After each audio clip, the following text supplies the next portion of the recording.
Hey everyone, it's me, Jen, and I'm nothing if not intense. It's Sunday, September 16th.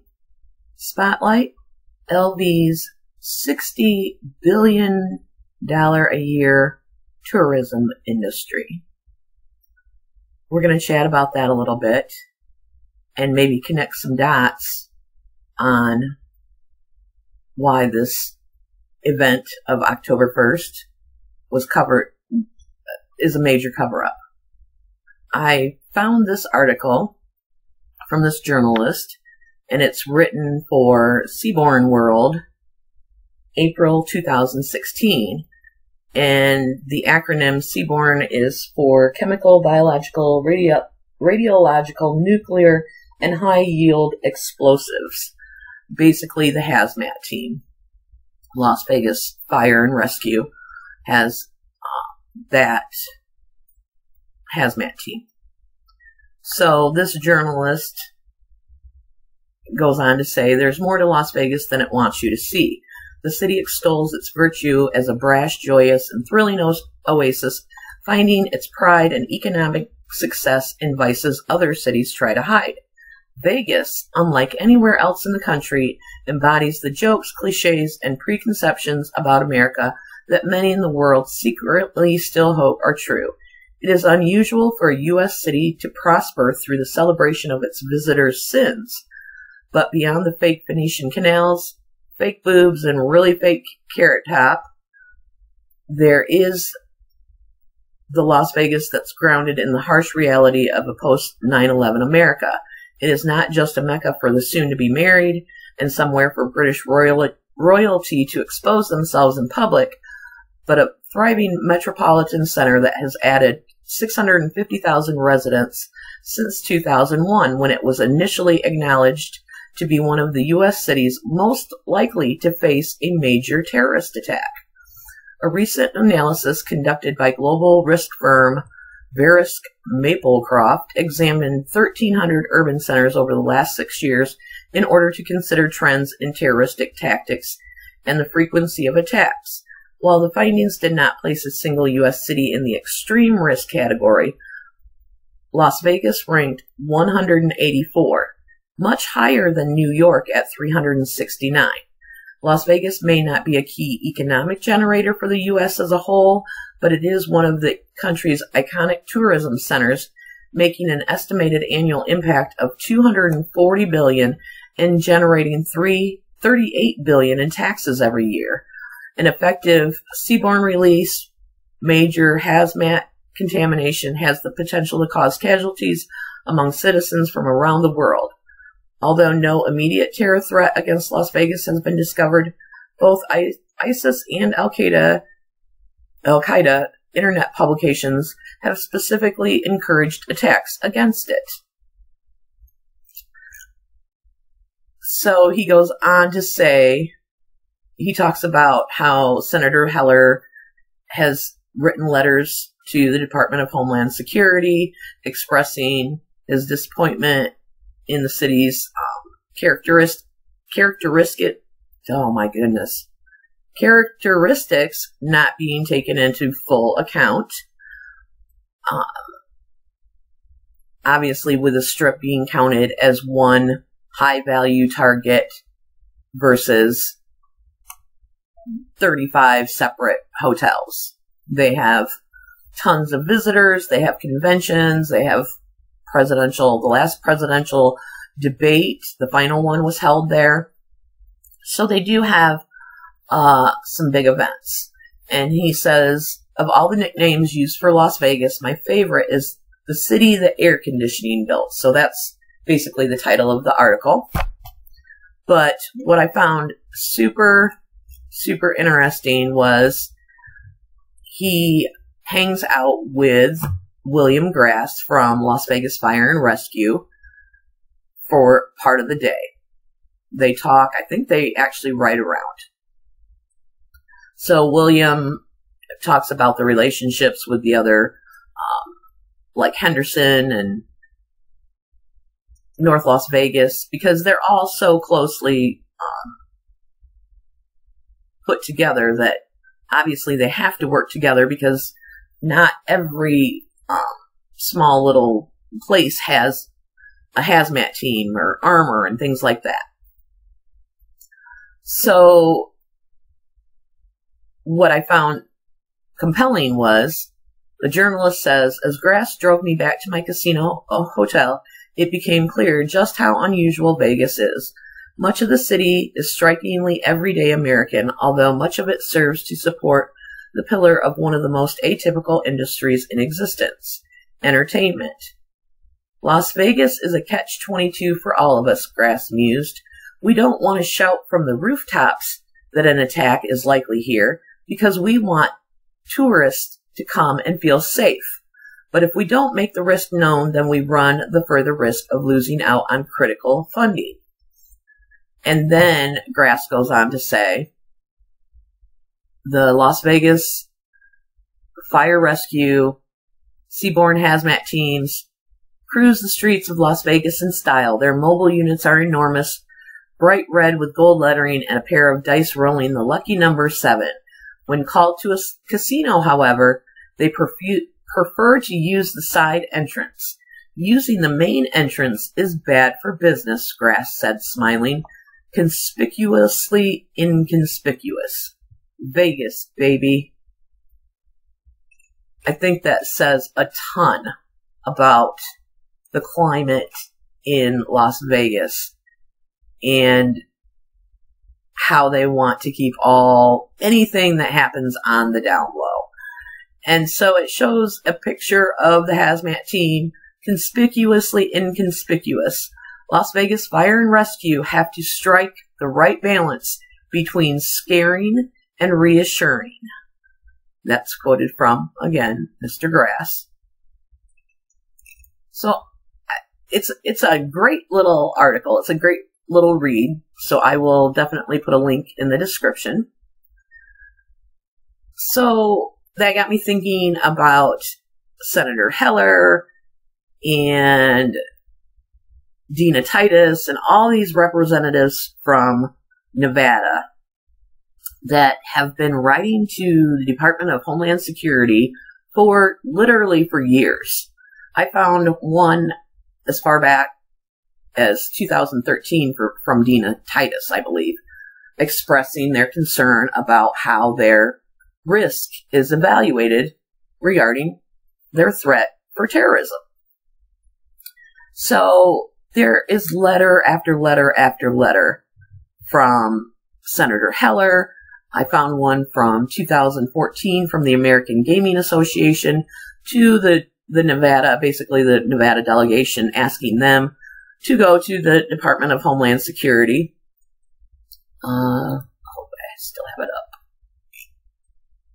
That's Heller letter 2015, Heller letter 2016, Heller letter June 9th, 2017. We're going to take a closer look at that one. Where is the gaming one? Oh my goodness. Okay, it was March 2015 that they wrote the letter to the Nevada delegation members regarding Department of Homeland Security and the Urban Areas Security Initiative, UASI, which is the funding for the anti-terrorism monies that get granted typically every year. What stuck out for me is, as they bullet point the many reasons Las Vegas is a distinct travel destination, the last bullet point says a terrorist incident would instantly harm the $53 billion in economic impact, 425,000 jobs, $19 billion in wages, and $7 billion in tax revenue that gaming drives in Nevada, as well as the $240 billion in economic activity and 1.7 million U.S. jobs that gaming supports nationally.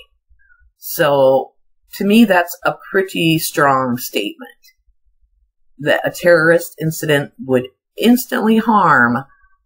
It's now I believe, a $60 billion industry in Las Vegas. So, to me, that was pretty huge.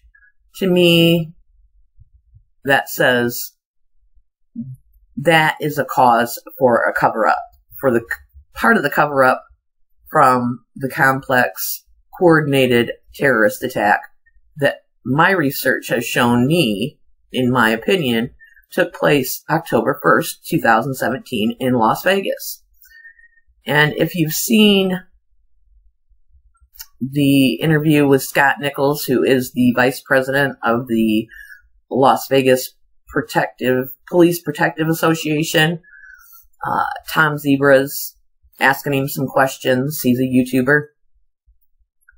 And Nichols is there saying, what do we have to hide? What would we have to hide? What would we have to hide?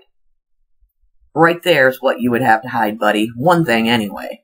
I'm not saying that's the whole reason for the cover-up, but I would definitely say it's a good chunk of it. Because in their minds, in the gaming industry, the politicians in Nevada all feel that a terrorist attack would severely damage that industry. And that's their lifeblood. That tourism is what generates all that money for everybody. And without that, if people didn't feel safe going there, that's not a good thing. It's not a good thing. So, I will attach all these links for all these letters from Senator Heller, but due to time, what I really want to hit on is, this is June 9th, 2017. He writes a letter to John F. Kelly, who at the time was the Secretary of Department of Homeland Security. Again, he's writing in reference to the relative risk profile formula for the UASI. Given the recent threats made by the Islamic State in Iraq and Syria, ISIS, to target locations across the Las Vegas Valley, I appreciate the opportunity to address this issue with you. Again, this is, 4 months before October 1st?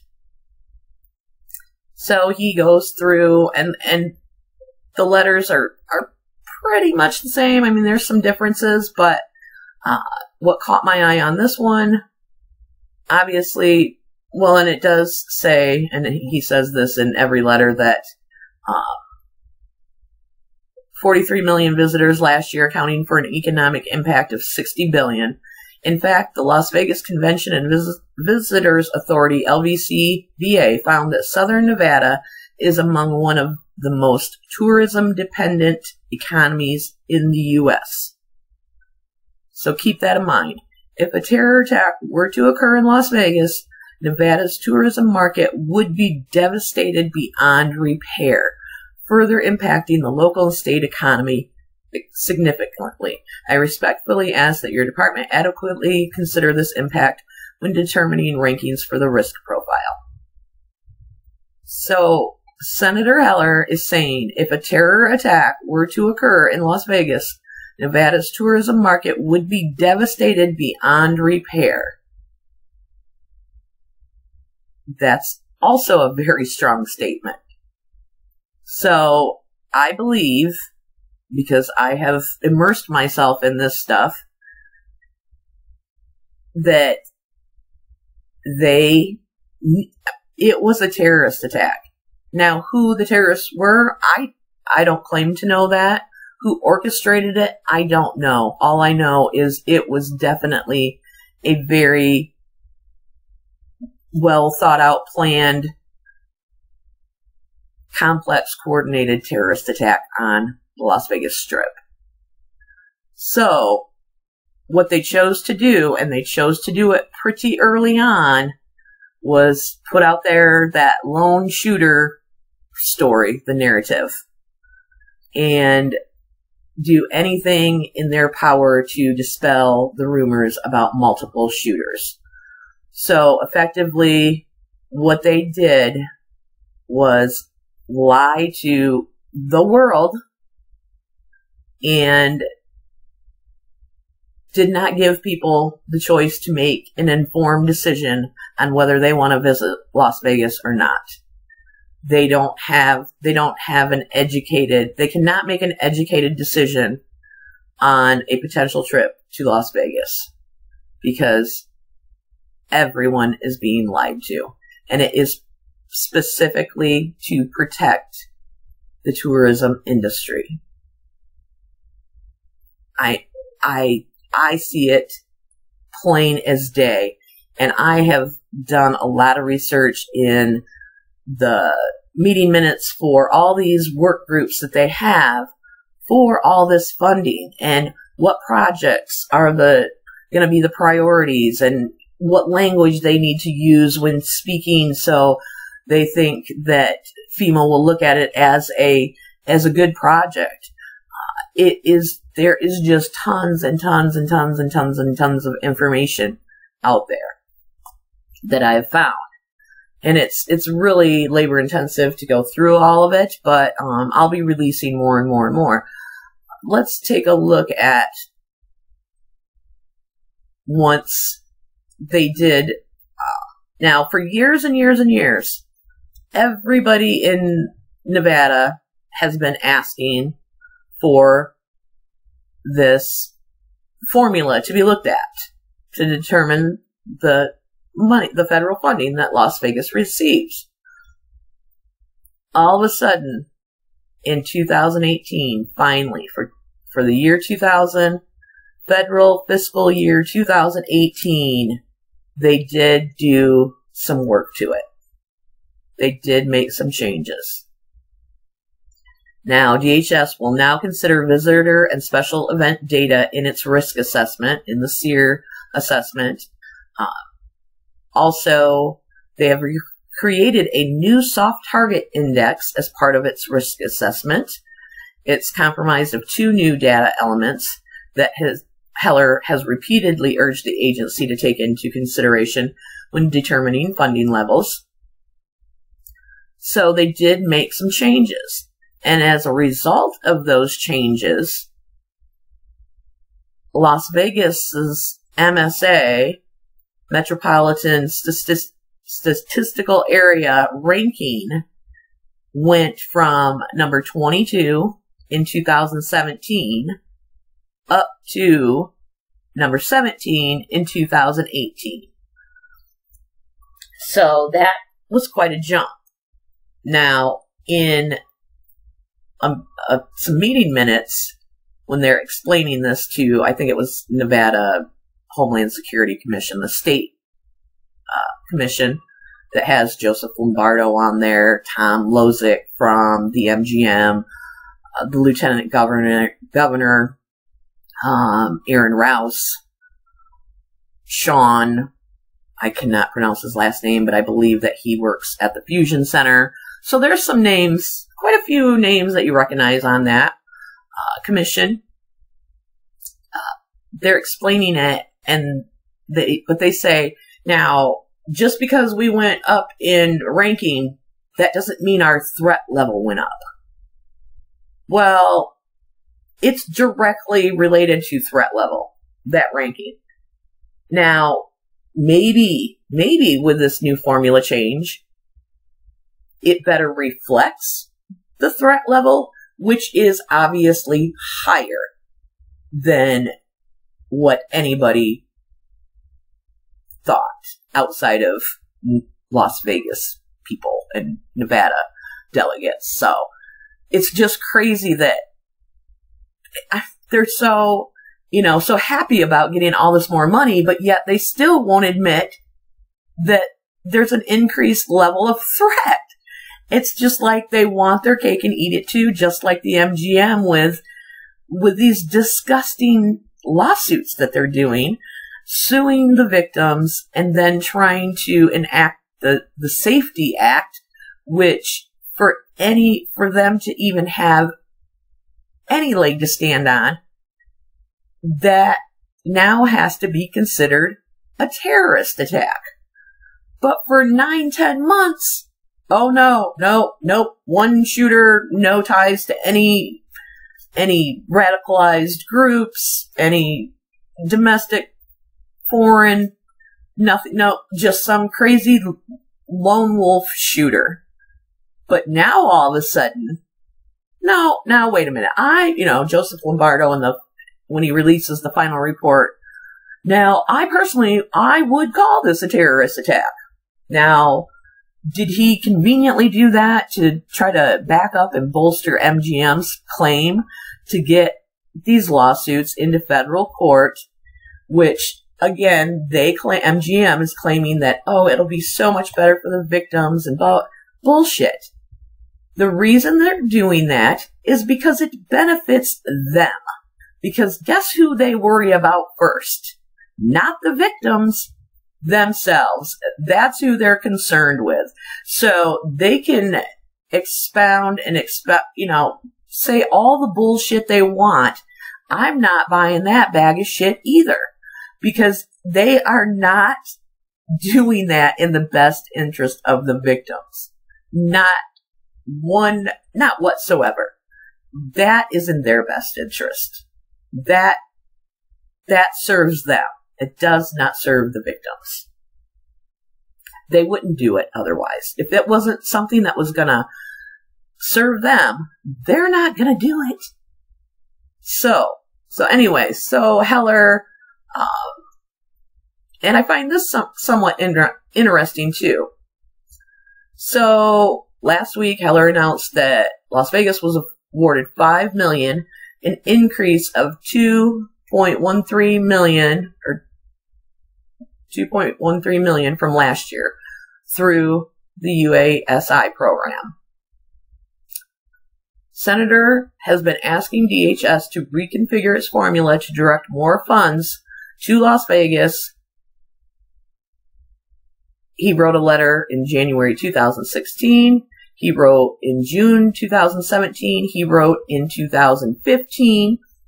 Shortly after the October 1st shooting, Heller sent a letter to Acting Secretary Elaine Duke following the Las Vegas tragedy, expressing once again his strong concerns with the formula.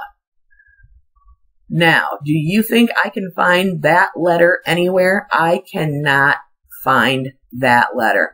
I can find every letter under the sun, but I cannot find his letter to Elaine Duke shortly after the October 1st shooting. So, I wonder what that said. I cannot find it. In March 2018, Heller, Brian Sandoval, and the entire Nevada congressional delegation urged DHS to modify its risk formula. Dina Titus, Congresswoman, right after, she's been, like I said, I found way back until, from 2013 that she had been writing regarding this. Heller also spoke with President about how critical the funding is and the need to change the formula while on board Air Force One when the President visited Las Vegas after the tragedy. And he says, and Senator Heller says in a press conference, that he was going to get some FaceTime with President Trump. So he went around asking Sheriff Lombardo, Sisolak, Caleb Cage, he lists people, what they would like him to talk to the president about when he has this FaceTime on Air Force One with him. What did each and every person say to Senator Heller when he asked them what they would like him to talk to the president about? Homeland Security funds. Homeland Security funds. And then he makes the comment, that's not necessarily what I wanted to talk to the president about, but since that's what everybody else said, I guess that's what I will be talking to him about. So, I mean, they were beating the drum hard within the first couple days after the shooting. Obviously, I mean, what else are they going to do? But they will never, ever, ever admit that that was actually a terrorist attack, because it would literally scare the shit out of people. But somewhere in my mind, and I have never been to Vegas, and I don't know, I guess I never really had any strong feelings one way or another about it. I think if I would have had the opportunity to go, of course I would have went.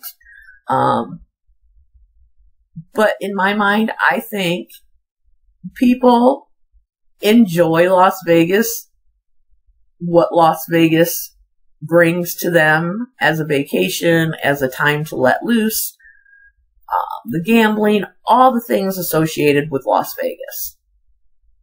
I'm not sure that if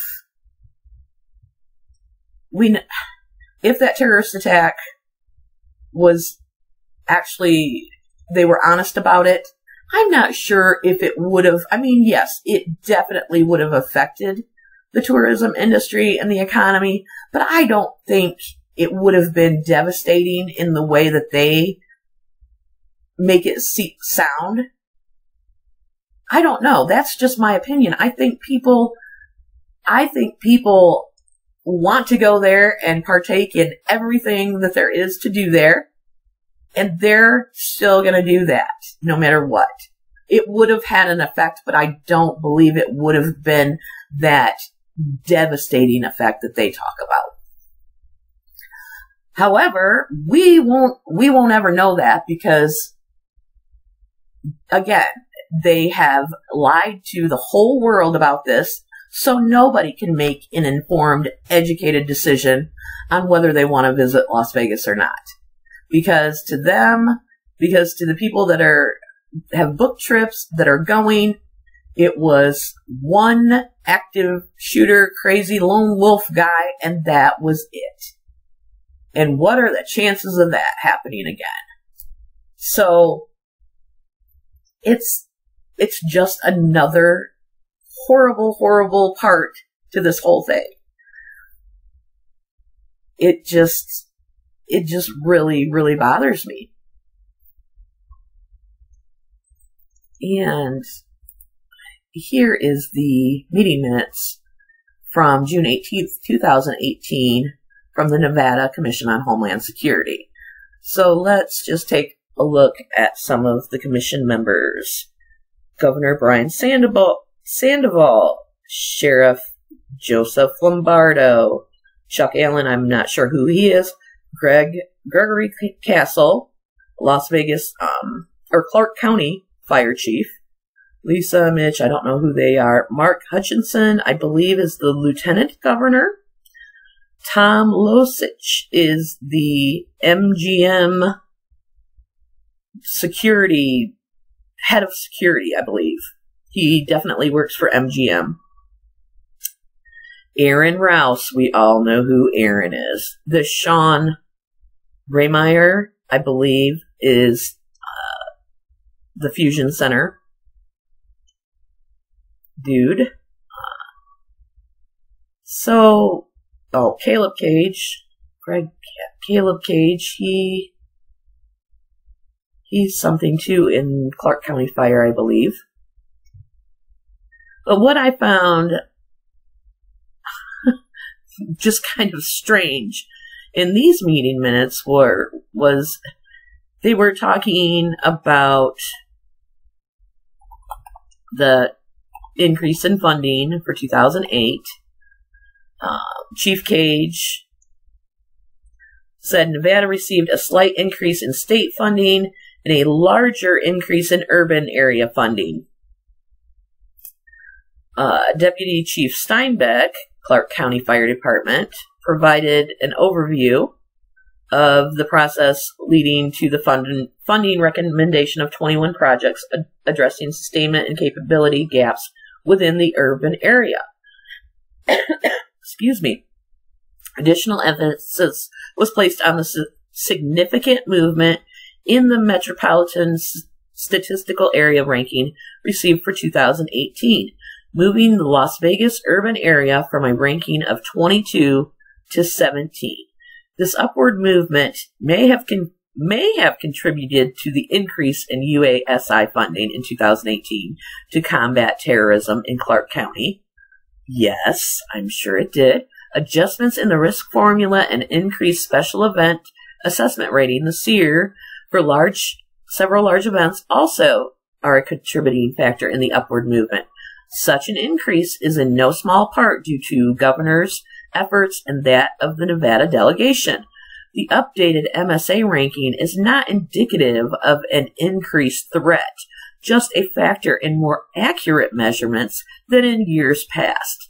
After the October 1 event, a significant focus was and still is being applied to the after-action report data to identify gaps and prioritize projects supporting increased capability. These meeting minutes from January 29th, 2018 also had some information in there that I thought I was like, what? The what? Oh, no, maybe it was the January 29th. I'm sorry. Maybe that was the agenda for the next meeting.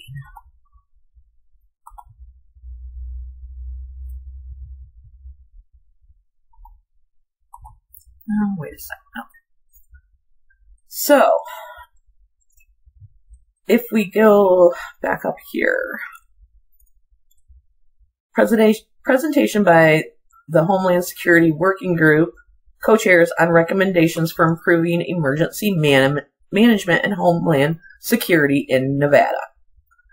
So, Chief Cage and Steinbeck co-presented an overview of recommendations for improving emergency management and Homeland Security in Nevada, referencing the recommendations for the Nevada Commission on Homeland Security document provided to the Commission and the public as part of the meeting material. I guess I didn't look for that, but I'll have to look for that. Emphasized was the basic assumption that Nevadans are living in a new Nevada, and the new Nevada requires a fundamental shift in the way emergency management and Homeland Security is carried out in the state. Nevada is again among the fastest growing populations nationally. The new Nevada, envisioned, championed, and delivered by Governor Sandoval, has improved and diversified the economy in unimaginable ways, and if 2017 is any indication, Nevada faces new and more intense threats and hazards. So, as professionals in this field, Chief Cage and Deputy Chief Steinbeck believe that this new Nevada requires a paradigm shift for emergency management and Homeland Security, one that aligns efforts with a framework of resilience, one that is adaptable, strategic, and collaborative, and one that will require a deliberate process, leadership, and investment from every level of government. So it was the request of both of them that the Commission considers voting to provide them with the tools to carry out this high-level approach. And so I believe they're talking about adopting some framework, background and framework, information used in the development of the recommendations, report on initial lessons learned from the 2017 disasters in Nevada. I was able to find that. Governor Sandoval's direction that them align its mission and vision with the 100 Resilient Cities Initiative, as indicated in the 2016 strategic plan, focused efforts to align with the resilience framework as a paradigm shift, and the qualities of resilient systems as reflective, robust, redundant, flexible, resourceful, inclusive, and integrated. Recommendations associated were blah, blah, blah, blah, blah, blah, blah. Okay, so they thanked the Commission and they welcomed questions regarding the proposed recommendations. So let's hear what Sheriff Joe had to say. Now, Sheriff Joe Lombardo presented concern that the Commission membership as a whole, I believe that he's talking about his Commission of the Nevada Homeland Security that he is on right now, as a whole, may not be informed of the activities, emergencies, and disasters that the state has engaged over the course of the past year, and how that may affect how core capabilities are defined. Why would they not be informed? The commission membership as a whole may not be informed of the activities, emergencies, and disasters that the state has engaged over the course of the past year. So Chief Cage understood the suggestion as to provide an overview of the events that occurred the previous year prior to voting on the priorities. Again, to me, that does not make sense that the commission membership as a whole would not already be informed of everything that they dealt with last year. I think what he's saying is maybe they weren't informed, maybe some of them were kept in the dark too about this actually being a terrorist attack. I'm not sure what to take from that, but I just found that a little strange that he's concerned that they would not be informed of everything. That doesn't make sense to me. So leave it to Sheriff Joe, because I believe that most of the time he just is talking out his ass, and he just pulls numbers out of his ass that I'm like, can we actually verify those numbers? Like, our solvability rate for homicide is 86%. Really? Wow, you guys are great. How come that Metro is wonderful, they have great detectives, everything, great solvability rates for everything except the October 1st attack. They can't find a motive, they can't even figure out who leaked the photos. I mean, give me a break. So, on one hand, he's always praising them and how great they're doing, and 40% this and 86% that, and throwing these numbers out there. But again, when it comes to October 1, he's like, "Oop, don't know. We don't know. We just can't figure it out." So there's a very uneven line between October 1st and every other frickin' thing that happens in Las Vegas. It just boggles my mind. So I'm sure I have rambled for long enough, but I did want to get this out for you, and I do have tons more of stuff like this, and I know it is not the most exciting stuff, but when you look at it and you take it in totality, it tells you a story. It tells you that these people were worried that the threats had increased, the chatter had grown prior, just, within the last 6 months to a year prior to October 1st. They knew that. They knew that. It was getting more intense. I don't think that they were, publicly, the news had the stories about the specific, about the videos mentioning the Strip, but I never heard anything about the increased chatter and stuff that they talk about in some of these meeting minutes. Because obviously they, God forbid that they scare anybody away from Las Vegas. That is the thing that they want to do the least. And if you ever want to look at the press conferences again, look how many times they say, "Oh, everything's good here. You're safe. You're safe. No need to, be scared to come here," basically. Again, they were shoving that shit down our throats from minute one, too. So that was another very important piece to this puzzle.